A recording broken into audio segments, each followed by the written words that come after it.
Ngayong araw ay magluluto ako ng mix na adobo. Hindi ko na nga pinakita sa inyo ang paggagayat ko ng mga sangkap dahil nga alam nyo na yun kung paano gayatin. Pero wag nyo akong gayahin dahil hindi pa nga mainit yung langis ay nailagay ko na agad itong sibuyas at bawang. Pero wala naman talagang problema yun at hindi naman yun makakaapekto sa lasa nitong ating lulutuin. May lahok na kaunting paa ng manok nga pala itong aking lulutuing adobong baboy. Dahil di nga namin sigurado kung kakain nga si Sainel noong aking sinigang na paa. Tinakpan ko nga muna itong kawali at nung malapit na ang masunog ay naglagay na nga ako nitong toyo. Naglagay din ako dito ng kaunting oyster sauce at pagkatapos ay hindi nga pwedeng mawala itong paminta at kaunting magic sarap. Adobo ito at hindi nga pwedeng mawala itong mga dahon ng laurel.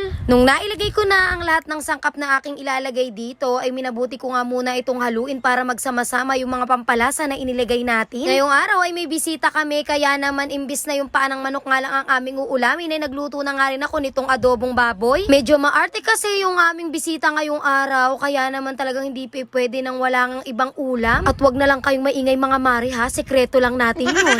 Naglagay din pala ako dito mga mare ng isang basong tubig dahil kailangan pa nga nating palambutin yung paa ng manok at ito ngang karning baboy. Naglagay na din ako dito ng kaunting suka at pagkatapos ay naglagay na din ako ng kaunting asukal pampabalance ng lasa. Pansin ko lang kapag talagang nagmamadali ako sa pagluluto ay talagang parang lalong mas masarap yung luto ko.